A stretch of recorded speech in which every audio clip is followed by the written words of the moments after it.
Hey, what up guys? How you doing? It is Lasty here. Welcome to a new episode of the FIFA 19 Ultimate Team Road to Glory. This is episode number 21, which means literally 3 weeks in a row we have done daily uploads. That's pretty awesome. So the team, you know what it looks like by now. I'm actually quite happy with it, and apart from some really expensive upgrades, I can't think of many ways to change it, and I mentioned that to you guys in the last episode. You can see how my players are doing right now, but don't forget, a lot of those like bot player bios and like goal to game ratios are squad battles related as well. So, you know, if you score 5 goals in squad battles, then obviously it's going to make Firmino's goal to game ratio look amazing, right? That's just the way it is. A whole bunch of them left backs that I told you about in yesterday's episode had managed to sell. Some for like 850, some for a little bit less, some for a bit more. So really happy with that. You know, just for going in and randomly placing bids at like 400, 450 coins, selling them for double the price is pretty cool. And we probably made 10 or 15,000 coins with no effort whatsoever. So that's obviously a good thing. Oh, guys, remember to smash a thumbs up on the video today. If you would continue to show your support, that would be awesome. It'd be amazing. I greatly appreciate it. And don't forget to sub to the channel if you're new around here. So we start today's episode off with an SBC. So there's been 4 opportunities to get FUT swap players right now. And actually, really, there's only been 3 that we could actually have in our club at this moment in time. The 4th one is actually to do with getting gold 3 or above in squad battles this week, as you guys know.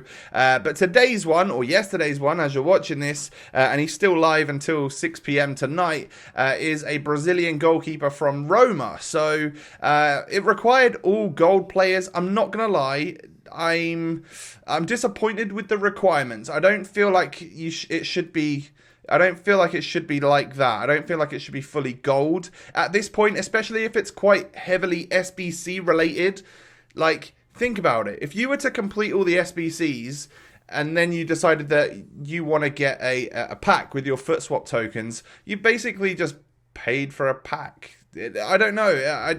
I feel like it should be a little bit better worked out than just, hey, complete an SBC with all gold players so that it's a minimum of 3,500, 4,000 coins. Probably going to be more than that to complete. I don't know. Maybe there needs to be a little bit of work done to that. So some feedback will be going back for sure. That you can trust me on that. Now, I do like the gameplay objective ones. I know division rivals, winning 3 games within a 24-hour period, can be a little bit difficult for some of you. For me, especially, it was relatively difficult as well. And especially if you're a casual, which doesn't necessarily have all day, every day to play, then it's a bit difficult because maybe you've just got home from work and you don't have time to play FIFA, so then you automatically miss out on the chance to get a FUT swap player. So I can't work out if it's like centered towards the casuals or centered towards the hardcore of FUT, because the rewards seem like they're centered for the casuals. They're not insanely good, but the actual way to unlock these players seems like they're more for the people that play FUT on a regular basis. So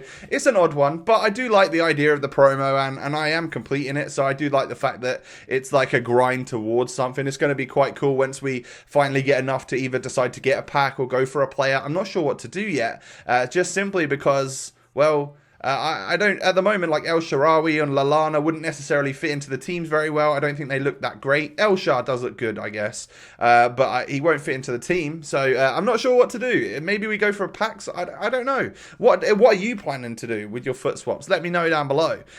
So after not playing division rivals for like a day, I basically slipped into nearly rank number 4. It's crazy how quick it's gone up in division 4 this week. And I already had like 7,000 points. It's mad. To keep into rank 3 is like gonna force me to play a couple games or more every single day. That's kind of crazy, I'm not gonna lie. But the guy that I play against has a really nice team, and I go into these games with such a terrible mentality. Like, I'd already lost this game, just literally as I went into it, in my head anyway. And then a few moments into the game, like 15-20 minutes into the game, I'm just like, actually, he's creating some opportunities, but I seem to be defending it quite well. I've switched my formation. I think I showed it earlier in the vid, but I didn't talk about it. I've decided that I'm going to switch to a 4-3-2-1.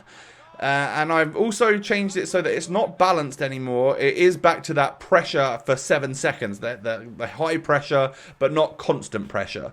Because I've been noticing massive gaps in my game over the last couple of days since it's been unbalanced, and since I've been trying to use that 4-1-2-1-2, which I know I really like. I just can't tell if it really works very well on FIFA 19. So yeah, it's I don't know. I wasn't super happy with how things have gone the last couple of days in terms of gameplay. So yeah, I instantly started doing better. You know, we're 2-0 up against this super team, a really nice squad, and the player wasn't half bad either. But I was keeping up with him and actually scoring goals on him.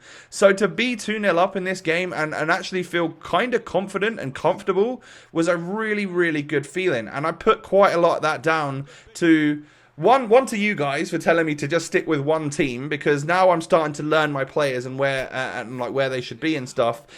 Two, to bringing up that pressure a little bit more, because I realized that maybe me trying to manually put a bunch of pressure on all the time wasn't quite working as well as I thought it might. So yeah, that was one thing. And then of course this switch to 4-3-2-1. It was something I was playing on my main account as well, and one of the reasons why it took me longer to get FUT Champions qualification points than it did, let's say, other people, is because, well, I play on my main account as well. I do player reviews and squad builders and stuff for YouTube, so I've got basically got the 2,000 points over on there as well. So in total, I've earned like nearly 4,000 of these weekend league qualification points, but it's just spread out a little bit more. So as much as it doesn't look like I play a huge amount on the road to glory, I play quite a lot across two different accounts just for different content for the channel, as you guys know, or as most of you know anyway.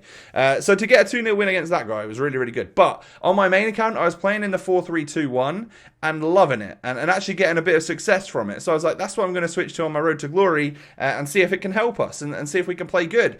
And it worked out well in that first game against a really nice team. We then go into a match against another really good team, and I feel like I'm at that level now in Div 4 where all the guys that are coming up against are going to have good teams.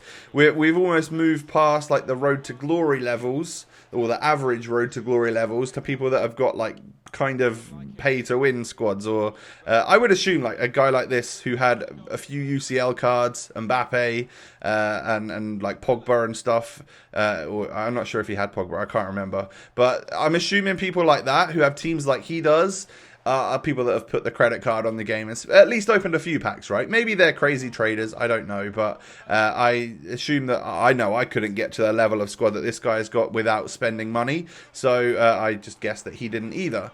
But it took me 26 minutes to finally actually get a goal in this game, and it was Moussa Dembele who does the rock the cradle celebration.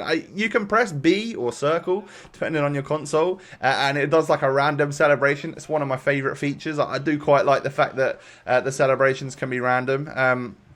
And you just do ones that, because I'm a serial offender of someone which just gets stuck in a loop of doing the exact same celebration every single time.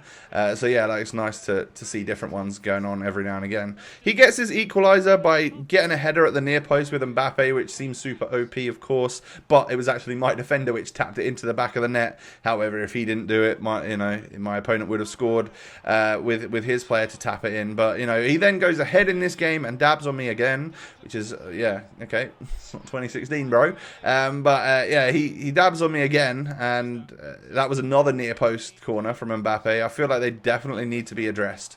It's so crazy how good they are. I hope they're addressed, and I hope they're addressed really, really soon, because it's something which, for some reason, I always have kind of a short player on the near post. I don't know how to switch it so that I don't have someone short there, apart from manually moving someone. But I go all out attack, because what else is there to do, right? I bring Talisca on, someone big up top, and then we go to the 4-2-4. Firmino, Talisca up front, Lucas out on the wing, Son on the wing, and then literally Son gets it, whips it in, and Talisca with literally his very first touch, his touch comes off his head, and he scores a goal for me. I literally ran down the line, first thing I noticed that you could see the formation change because you could see how many players I had forward. And then you could, well, obviously see that Talisca manages to change the game by getting a goal. Talisca changes it again by getting a great ball through to Lucas, and that forced a corner, of which I whipped in and got my very own front post header. This guy had done it to me twice this game, and, well, what a super sub. What an amazing performance from Talisca. He's had like 6 touches on the ball, and he scored twice in a very, very short space of time.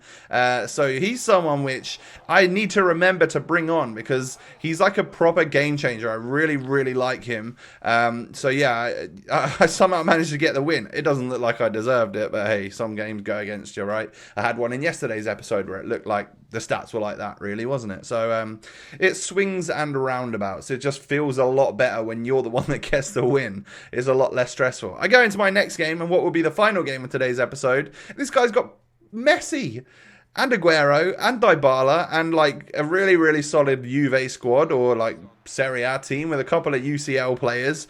So I was like, okay, well, I've won 2 games on the bounce against good teams, probably teams I shouldn't have beaten.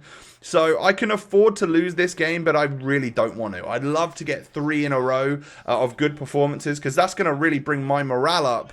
And then I cleared that ball with Dembele, but the header obviously sliced off of the side of his head, and it led to someone in the box. And was it Messi or was it Dybala? I can't tell who it was. It was Dybala, and he just toe pokes it over my player, and I was like, okay, I feel like I couldn't do much to stop that one.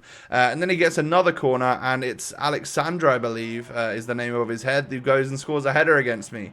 So the goals I'm conceding in this episode have all been from corners. Which to me says that they need addressing quite urgently. I know that finesse shots are OP. I know that volleys are OP.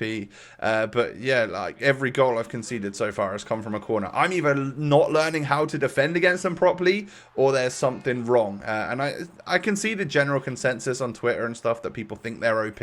So maybe they need a bit of a reduction, because you don't see goals from corners all the time in the Prem, all the time in proper competitive matches. So it shouldn't be literally every single corner that's causing a goal for me or for my opponent, you know.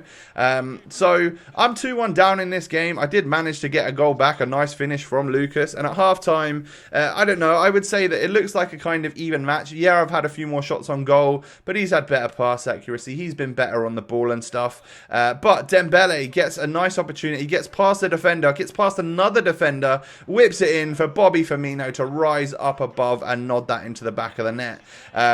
That was just superb work from Moussa Dembele there, and the step overs were what really helped me get past the defender. Messi plays a great ball in, and then it eventually gets to his super sub Memphis Depay, who is someone that I'd also just brought on. And when you get an opportunity like that, anyone on the edge of the box who's going to whip a finesse shot, it's going to fly into the back of the net. The main part of defending on this game for me seems to be trying to block the finesse shots. If I can get a defender in the way, then I feel a little bit more safe.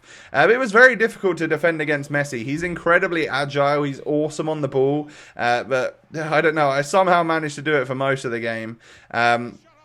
But I just felt towards the end of the game I could get back into this. You know, I probably switched up to my big 4-2-4 formation. Talisca plays it into Son, who takes the dodgiest first touch. I wanted him to somehow just sort of slide it into the back of the net. Doesn't quite work. Fabinho with the shot from outside the box gets saved by the goalkeeper. And right at the end, from me being super attacking, it was either I score or he ends the game by getting a goal, and that's what happened. So not too stressed about that, because I had gone like all out attack, and I expected that if I got caught on the counter, then yes, I could concede. He also brought on Mbappe and also Alejandro Gomez, Papu Gomez. So yeah, it's just like, yeah, obviously they're 2 good players that I can't keep up with, and it was difficult. So we lost that game 4-2.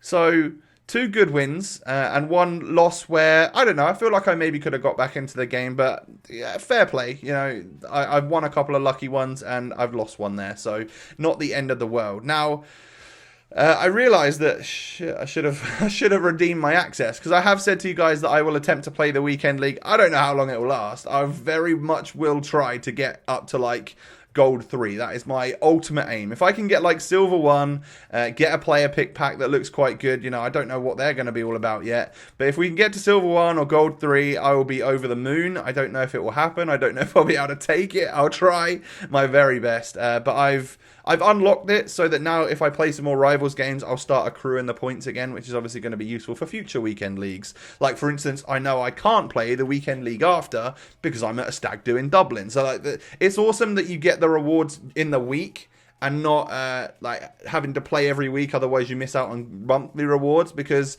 you know, something like going away on a stag do with some friends is something that you can't get out of, and you would have previously missed out on weekend league rewards for the month if you couldn't play a weekend. So it's a lot more set up for the casuals and stuff, and people keep telling me in the comment section, don't be too scared, Lasty, it's less sweaty than the Division Rivals is. So if that's the case, maybe we'll actually have some fun. That would be quite nice, wouldn't it? But guys, that is going to end the episode today. If you have enjoyed, do me a favor, smash a thumbs up. Don't forget to subscribe to the channel if you're new around here. Have a lovely day, everyone. Thanks for watching, and I'll catch you next time. Peace.